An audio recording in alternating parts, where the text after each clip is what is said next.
Tapi kenapa kebanyakan manusia tidak mampu memandang kaca pada gelas itu? Karena manusia selalu tertipu memandang bentuk dan rupa. Ketika dia memandang bentuk dan rupa, memandang yang zahir, lupa dia memandang yang kaca. Padahal yang zahir ini, yang batin, yang zahir ini yang berbentuk gelas itu adalah sebenarnya adalah kaca. Maka pandanglah selalu kaca itu, maka nampaklah wujud dan rupanya. Kalau begini bentuknya apa namanya? Gelas. Kalau begini bentuk rupanya apa namanya? Apa namanya itu? Piring aja lah itu. Mangkok. Ya, kalau mangkok gini nak ya. Gini kan lagi kan? Itu gelas juga namanya. Bagi dulu sih lah. Jadi jangan kita tertipu memandang bentuk dan rupa itu masuk ustaz. Apapun bentuk dan rupanya, pandanglah sebenarnya bentuk dan rupa mangkok kah, piring kah, cawan kah, itu adalah kaca. Begitu memahaminya. Jadi antara kaca dengan gelas satu dia. Tidak berpisah tuh Bapak Ibu. Antara kaca dengan gelas itu satu saja. Ya. Jadi terpandang gelas, terpandang langsung situ kaca. Ketika memandang kaca, yang terpandang itu gelas. Nah, kalau dibawakan ke ilmunya, gelas dengan kaca ini mana yang sifat, mana yang zat. Yang kaca ini sebagai apa? Zat. Kemudian gelas jadi apa? Sifat. Ya, jadi zat dengan sifat itu satu. Az-zatu wa sifatu wahid. Satu dia. Kalau memang satu, Ustaz mau bertanya. Kacakah yang menjadikan gelas atau kacakah yang jadi gelas? Kaca yang menjadi gelas atau kaca yang jadi gelas? Coba satu orang lah. Kaca yang menjadikan gelas atau kaca yang jadi gelas? Kaca yang jadi gelas. Untuk lebih pahamnya lagi Ibu, kurang jelas ini. Beras. Bare pas bawanya. Kemudian nasi. Pertanyaannya sama Linda. Mana Linda? Linda dua sini ya. Linda yang senior lah. Nih, Bu Linda. Beras itu yang menjadikan nasi atau beras itu kayak yang jadi nasi? Linda yang juniornya. Beras itu yang menjadikan nasi atau beras itu kayak yang jadi nasi? Beras itu yang jadi nasi, bukan beras itu yang menjadikan nasi. Makanya ketika memandang nasi yang terpandang apa? Yang terpandang beras. Bukan beras menjadikan nasi, tapi beras yang jadi nasi. Ya. Itu maknanya Allah tidak pernah menjadi-jadikan. Allah tuh yang jadi. Yang menjadikan nur tuh yang jadi nur. Itu bahasa kias tuh. Yang menjadikan nur tuh yang jadi nur. Allah kah yang menjadikan nur atau Allah kah yang jadi nur? Allah yang jadi nur. Karena nur itu adalah wujud dirinya. Itu maksudnya itu. Maka ilmu ini tidak ada ilmu menjadi-jadikan. Ya, yang menjadikan itu yang jadi. Ya. Bukan beras yang menjadikan nasi, itu doang. Tapi beras yang jadi nasi. Antara nasi dengan beras, ini ilmu nasi ini. Mana yang zat, mana yang sifat? Berasnya apa sifat? Zat nih. Nasi? Sifat. Ya, ini kalau enggak zat tentu sifat gitu. Ya. Lalu nasi ini apa bagi beras? Kenyataan beras, rupanya beras, wujudnya beras tuh. Setelah paham Bapak Ibu, ya. Jangan pula dikatakan beras itu nasi, nasi itu beras. Itu mesti dipahami. Gunakan ilmunya yang arif dan bijak. Ya, beras katakan beras, nasi katakanlah nasi. Jangan disebut nasi itu adalah beras, beras itu nasi. Kalau disebut beras itu nasi, nasi itu beras, gini nanti ya. Jangan dikatakan Allah itu adalah makhluk, makhluk itu Allah. Jangan dikatakan Allah itu sesuatu, sesuatu itu Allah. Ya. Allah bilanglah Allah, sesuatu bilanglah sesuatu. Jangan dibilang Allah itu manusia, manusia itu Allah. Sebutlah manusia adalah manusia, Allah adalah Allah. Manusia tak pernah jadi Allah, Allah tak pernah jadi manusia. Ini cara menghantarkan kajiannya supaya tidak keliru orang memahaminya. Walaupun hakikatnya sebenarnya tidaklah seperti itu. Ya.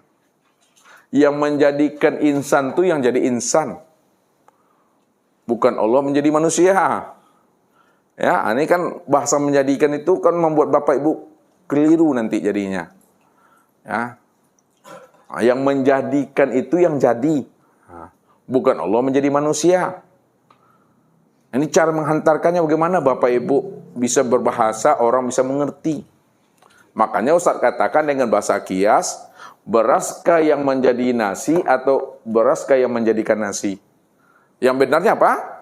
Beras jadi nasi. Nah, diantarkan dengan bahasa kiasnya. Yang menjadikan nasi itu yang jadi nasi. Nah, itu kan bahasa berkias tuh. Yang menjadikan nasi itu yang jadi nasi. Siapa yang menjadikan nasi itu? Berasnya. Yang menjadikan nasi itu yang jadi nasi. Sebenarnya tidak ada bahasa menjadikan. Beras itu jadi nasi. Bukan beras itu menjadikan nasi. Ya, begitu memahami ilmu ini. Jadi ilmu kita ini untuk menghantarkan supaya kita terpana Allah sajalah di situ yang wujud semata-mata. Itu maksud ilmu itu. Bukan Allah jadi ini, bukan Allah jadi itu. Salah Bapak Ibu memahami nanti. Disitulah orang-orang arifin itu mengatakan mayah ruju baina syafatain ilal isyarati wal iktibar. Apa yang keluar dari dua bibir ini hanya menunjukkan isyarat saja. Menunjukkan iktibar saja. Maka pahamilah makna yang tersurat dan yang tersirat di balik kata-kata yang keluar daripada bibir ini. Pahami makna yang tersembunyinya, itu maksudnya.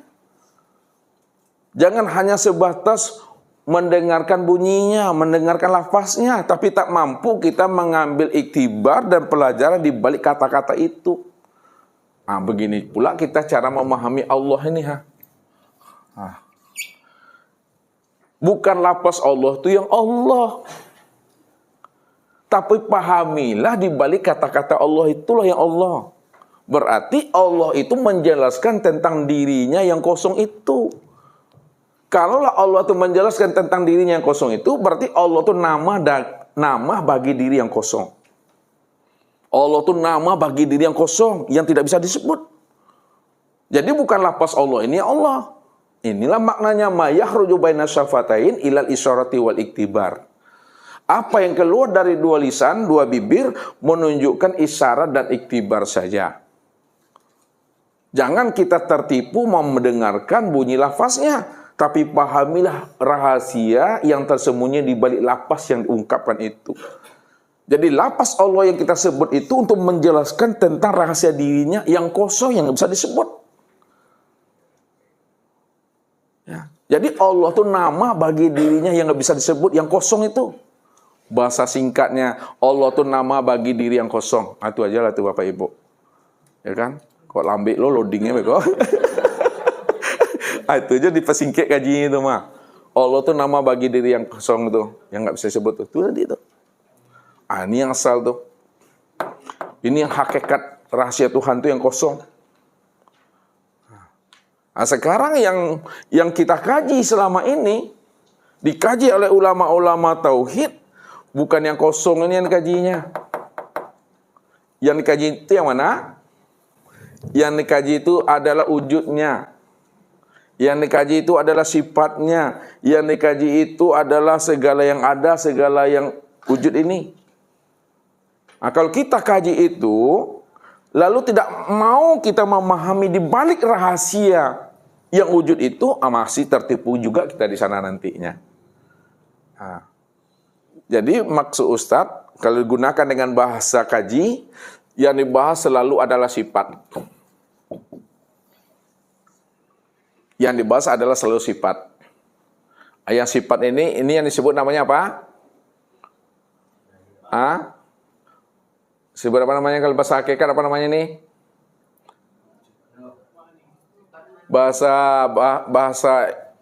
hakikatnya apa namanya? Wujudullah. Bahasa torikatnya miratillah. Bahasa syariatnya hamba. Apa lagi selain hamba? Makhluk. Apa lagi? Sesuatu. Apa lagi? Alam. Kan itu tuh. Selalu ini yang dibahas nih. Alam, makhluk, sesuatu, hamba. Cermin Allah, wujud Allah. Kan berbeda tuh wujud Allah, cermin Allah dengan Allah. Berarti ketika dia memandang wujud Allah, cermin Allah, hamba Allah, makhluk Allah, ciptaan Allah, maka sebenarnya dia bercerita tentang sifat baru. Tentang sifat tuh. Apakah nur Allah itu sifat juga. Nih, kalau kasih namanya sini nur, atau namanya muhaddas, nih, atau namanya baharu, ini bercerita sifat juga tuh. Kalau bercerita sifat, berarti bercerita bentuk dan rupa. Masih bercerita gelas saja dia cerita tuh. Nah, kalau kita buka kan, kita gunakan bahasa wujudullah, ya, cermin Allah, hamba Allah, makhluk Allah, kita bawakan ke gelas ini. Ya. Kalau gelas ini kita bawakan ke dalam bahasa hakikat, apa namanya? Mana pula wujudullah? Wujud gelas. Wujud gelas namanya. Kalau dibawakan bahasa tarikat, cermin gelas. Itu dah.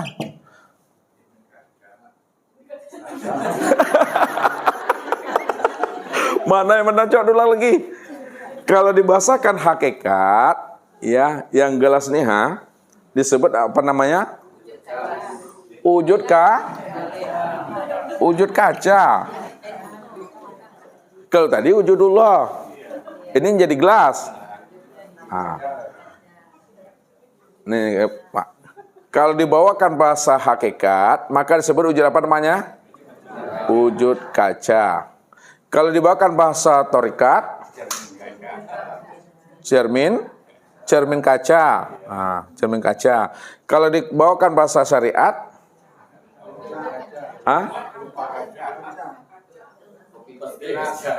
kopi paste kaca. Sesuatu, ya, makhluk, ciptaan, itu sebutannya. Begitulah kita memahami ini, sifat ini. Maka sifat ini dalam bahasa hakikatnya sebut wujudullah. Bahasa tarikatnya cermin Allah. Bahasa syariatnya hamba Allah. Maka situ ada hamba Allah. Ada cermin Allah. Ada wujud Allah. Kan berbeda tuh, hamba Allah, cermin Allah, wujud Allah. Ada hamba, ada Allah, ada cermin, ada Allah, ada apa nih? Wujud, ada Allah. Yang mana yang Allah, yang mana yang hamba. Sama gitu memahaminya. Walaupun dia itu esa dan satu. Kalau kita pisahkan, kita pisahkan dahulu, bahwa segala yang ada ini itu disebut namanya wujudullah, wujud Allah. Segala yang ada nih, ya, segala yang berbentuk dan segala yang berupa, segala sesuatu itu disebut wujud Allah, bukan Allah. Ini dipisah dulu Bapak Ibu ya, dipisahkan dulu. Wujud Allah, bukan Allah tuh. Rupa Allah, bukan Allah. Kalaulah segala yang ada ini disebut wujud Allah dan bukan Allah, lalu mana yang Allahnya? Yang Allahnya itu yang kosong tadi, yang nggak bisa disebut. Yang kosong itu yang Allah. Makanya yang kosong dengan yang wujud itu berpisah nggak itu? Nggak berpisah, dia satu dia tuh. Antara kaca dengan gelas berpisah atau satu dia tuh? Satu. Ya, wujud kaca. Wujud kaca, bukan kaca, wujud kaca. Mana yang kacanya? Ini yang kacanya itu. Ya, itu yang benar bahasanya untuk memudahkan kita. Maka digunakan tajalli. Nah, tapi kalau kita dah paham makna tajalli itu, boleh kita ganti bahasa tajalli itu kenyataan. Cermin, ya, copy paste, salinan, belahan, percikan, itu dia boleh. Tapi kalau kita nggak paham menggunakan bahasa salinan, percikan, duplikat, bayang-bayang, belahan, ya, pecahan, bagian, gunakanlah bahasa bakunya tajalli. Bahwa segala yang ada ini adalah tajalli min tajalliyatillah. Segala yang ada ini adalah tajalli kenyataan daripada diri Tuhan itu. Jadi segala yang ada disebut wujud Allah. Mana yang Allah? Allah tuh yang kosong tuh, yang nggak bisa disebut. 1-9. Ini wujud apa namanya nih? Wujud kosong, wujud yang nol nih. Pemandangnya. Ini wujud yang nol, wujud yang kosong. Berarti berpisah enggak 1-9 itu dengan nol tuh? Tidak. Kalau tidak berpisah, berarti angka 1-9 itu ada di dalam tiada, ada di dalam nol. Itu maksudnya itu. Kita ini ada, kita ini wujud. Sifat itu ada, sifat itu wujud, ada di dalam tiada. Kalau digunakan tiada itu zat, sifat itu ada di dalam zat. Kalau digunakan wujud, wujud itu ada di dalam kekosongan. Kalau gunakan bahasa ada di dalam ketiadaan. Nah, itu aja dia cara penempatan katanya. Namun dia tidak pernah berpisah. Untuk melihat yang kosong, lihatlah kepada yang wujud. Maka yang wujud itulah kenyataan yang kosong. Untuk melihat zat, lihat kepada sifat. Sifat itulah kenyataan zat. Untuk melihat yang batin, lihatlah kepada yang zahir. Yang zahir itulah kenyataan yang batin.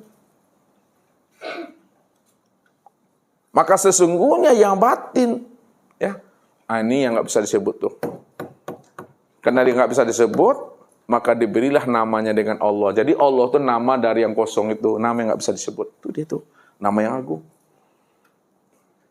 Nah, barulah dipatrikan. Yang batin dizohirkan, yang zohir dibatinkan. Pandang satu wujudnya itu. Udah sempurna tuh Bapak Ibu. Memandang Allah tuh zahir dan batin. Pandangan zohir dibatinkan, pandangan batin dizohirkan. Pandang satu wujudnya. Bahwa diri yang zohir dan diri yang batin itulah dirinya. Jangan dipisah-pisahkan juga lagi. Sama memandang gelas dengan kaca itu. Yang zahir dibatinkan, yang batin dizahirkan. Rupanya gelas dengan kaca itu satu dah tuh. Ketika memandang gelas terpandang kaca.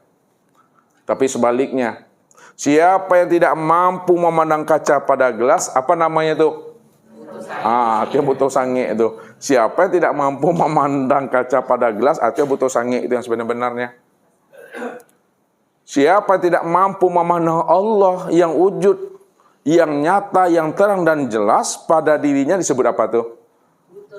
Butuh sange juga tuh dah. Sange butuh dah tuh. Apalagi sengaja menolak akan wujud nyatanya Allah pada dirinya. Siapa yang menolak wujud nyatanya Allah pada dirinya, apa kata Allah? Ulaikal ladzina kafaru bi ayati rabbihim wa liqaihi fala nuqimu lahu yaumal qiyamatil wazna. Barang siapa yang kafir, yang menolak, yang mengingkari, aku ini adalah wujud dan nyata pada dirinya. Dirinya itu wujud nyatanya aku, kata Allah. Lalu dia tidak yakin melihat dan menyaksikan aku, berjumpa dengan aku dalam satu wujud pada dirinya. Fahabitat a'maluhum. Maka seluruh amalnya hancur. Ketika seluruh amalnya hancur, fala nuqimu lahu yaumal qiyamatil wazna, maka di akhirat tidak ada lagi diperhitungkan. Amal nggak bisa diperhitungkan lagi. Udah hancur. Jadi jangan ditolak, jangan diingkari, jangan dikafiri wujud nyatanya Allah itu pada diri. Berarti imanilah bahwa diri ini wujud nyatanya Allah secara sempurna. Kalau kita tolak wujud nyatanya Allah pada diri, mati kita waktu menolak itu. Itulah mati kafir itu. Wa may yartadi minkum an dinihi fayamut fahuwa kafir. Barang siapa yang bimbang, yang ragu bahwa dirinya ini wujud nyatanya Tuhan, ragu dia bahwa dirinya wujud nyatanya Tuhan, yang melihat tuh dirinya, yang mendengar tuh dirinya, yang berkata tuh dirinya, yang berjalan tuh dirinya, yang diam tuh dirinya, ragu dia tentang dirinya, bahwa dirinya itu nyatanya Tuhan. Andai kata dia mati gitu Tuhan, matinya kafir itu. Jadi jangan sekali-kali kita ingkari dan kita tolak kehadiran Allah itu pada diri. Nah, siapa yang menolak kehadiran Allah pada diri, maka kafir matinya nanti itu. Nah, ini rahasianya. Makanya kita disuruh untuk memurnikan keesaan dirinya. Apa maknanya itu? Kita ini disuruh untuk memurnikan keesaan dirinya. Apa maksud kalimat Ustaz tuh? Kita ini disuruh oleh Allah untuk memurnikan keesaan dirinya. Memang dia satu-satunya. Hah? Memang dia satu-satunya. Iya. Jangan sampai terpandang ada diri yang lain. Jangan sampai terlihat diri yang lain. Pahamilah diri yang lain nggak pernah ada. Sesuatu yang lain tidak pernah ada. Ya. Siapa yang mengatakan ada diri yang lain, ada sesuatu yang lain selain dirinya, maka sudah ada dua Tuhan di situ. Itulah Allah menjelaskan tentang dirinya itu ahad. Jangan sampai terpandang yang lain. Dia sajalah yang terpandang. Apa firman Allah tuh? Bahwa dia saja yang terpandang pada segala sesuatu ini ketika kamu hadapkan wajahmu ke barat, timur, utara, selatan. Apa ayatnya tuh? Hah? Satu orang loh. Rian, apa ayatnya Rian? Pak Jizinuddin? Oh, tak ingat, dia lupa berarti itu. Pak Zuhar. Itu dia. Walillahil masyriq wal maghrib. Walillahil masyriq wal maghrib. Fa ainama tuwallu fasama wajhullah. Walillahil masyriq wal maghrib. Kepunyaan Allah lah barat dan timur, timur dan barat. Masyriq itu timur, maghrib itu barat. Kepunyaan Allah lah timur dan barat. Fa ainama tuwallu. Maka di mana saja kamu palingkan wajahmu, fasamma wajhullah, maka di sana adalah wajah Allah. Benar nak Bapak Ibu paham dan mengerti? Ketika Ustadz suruh Bapak Ibu memandang kepada mik ini, yang terpandang sama Bapak Ibu mik atau Allah? Sebab Allah katakan tadi apa? Fa ainama tuwallu fasamma wajhullah. Kemanapun kamu hadapkan wajahmu, maka yang terpandang aku. Ketika Bapak Ibu hadapkan wajah Bapak Ibu kepada mik ini, yang terpandang apanya nih? Miknya atau Allahnya nih? Allah. Ini Allah nih. Mik. Berarti kafir kita tuh. Kemanapun kamu hadapkan wajahmu, yang terpandang aku, kata Allah. Padahal adakah mik selain Allah? Adakah Allah selain mik? Ini menjebak-jebaknya pertanyaannya nih.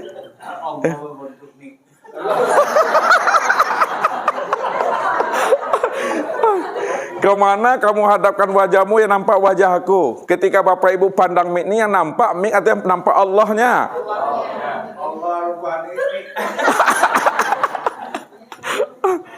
Ini mesti pahami. Menghadap kepada tiang, menghadap kepada dinding. Kalau nampak tiang, tampak dinding, tak nampak Allah, berarti kafir kita tuh, butuh sange tuh. Padahal Allah cuma yang ada. Kalau Allah cuma yang adakah sesuatu selain Allah? Kan tidak ada. Kalau tidak ada sesuatu selain Allah, lalu kalau begini bentuknya apa namanya nih? Mik itu bentuk dan rupa rahasia wujud Allah. Maka dikatakanlah segala sesuatu ini adalah rahasia wujud Allah. Itu cara memahaminya Pak Haji. Sekalian alam ini adalah rahasia wujud Allah. Ya. Kalaulah ini adalah rahasia wujud Allah, kalau begini bentuknya apa sebutannya? Ini adalah rahasia wujud Allah. Kalau begini bentuknya apa namanya? Nah, disitulah rahasianya. Ketika kamu memandang spidol dan mik, yang terpandang itu aku. Karena spidol dan mik itu adalah rahasia daripada wajahku. Namun ketika itu, rahasiakanlah diriku pada spidol. Rahasiakan diriku pada mik. Jangan aku disebut spidol, jangan aku disebut mik. Rahasiakan diriku kepada dirimu. Paham itu? Itulah rahasianya. Jadi yang terpandang itu tetap wajah Allah. Ini wajah Allah nih. Apa sebutannya nih? Ini wajah Allah nih. Apa sebutannya? Mik. Ini wajah Allah nih. Apa sebutannya? Papan tulis. Jadi sekalian alam, segala sesuatu itu rahasia wujud Allah. Kalaulah segala sesuatu rahasia wujud Allah, maka rahasia wujud Allah itu tiada lain adalah diri Allah itu semata-mata. Itu yang disebut namanya nama rahasia yang tersembunyi. Nama rahasia Allah yang tersembunyi secara sempurna disebut insan. Insan itu sebutannya Pak Haji Zainuddin. Maka Pak Haji Zainuddin itu nama dari siapa tuh? Nama rahasia diri Allah yang nyata pada insan. Ya. Haji Zainuddin itu nama rahasia diri Allah yang tersembunyi pada insan. Insan itu nama rahasia diri Allah yang tersembunyi yang yang ke-100. Insan itu yang ke-100. Haji Zainuddin yang ke-berapa tuh? 101. Udah sempurna tuh dah tuh memahaminya. Jadi kemanapun kita hadapkan wajah kita, nampak Allahnya. Nampak Allah nyata pada tiang, pada dinding, pada semuanya. Maka segala sesuatu tadi itu, itulah rahasia wujud Allah. Itu dia sebenarnya. Jadi tidak berlaku apa itu Ustaz? Tidak berlaku. Pandang Allah apa yang dipandang dari mata, tidak berlaku itu. Iya, sempurna lah itu. Pandang Allahnya apa yang dilihat oleh mata. Jadi apa yang dilihat oleh mata, yang terpandang adalah Allah. Itu maksudnya tuh. Benar tuh Pak Haji Pak Ribai. Allah itu kan nama yang sempurna. Maka rahasiakanlah nama Allah itu pada segala sesuatu. Jangan disebut Allah itu sesuatu. Walaupun kita paham, memang sesuatu itu itulah nyatanya rahasia wujud Allah. Itu disembunyikan, dirahasiakan. Begitulah cara menyampaikan kajinya. Makanya orang dah sampai kepada makom makrifat, tak ada kata dan suara, jangan ditunjuk-tunjuk. Ya, jangan disebut-sebut. Kalau tak boleh ditunjuk, tak boleh disebut, itu ngapa lagi? Dipandang-pandang saja lah. Ya, diam, dipandang-pandang aja lagi. Jangan disebut. Jangan ditunjuk-tunjuk. Kalau disebut dan ditunjuk, lain yang disebut, lain pula yang tunjuk. Lain yang ditunjuk, lain pula yang disebut. Yang kita maksud Allah, tapi yang ditunjuk apa? Nanti yang mik. Nah, dia salah tuh nanti tuh. Jadi kalau udah sampai kepada puncak pemahaman Tuhan itu, jangan disebut, jangan ditunjuk, diam saja, pandang-pandang saja lah lagi. Itu maksudnya. Jangan diungkapkan. Kalau disebut, kalau diungkapkan salah nanti. Situ yang disampaikan Nabi. Apa hadisnya itu Pak Ardi? Bahwa diam itu puncaknya. Apa hadisnya? Loh. Iya. Ini kalau digadap payah dia. Nih.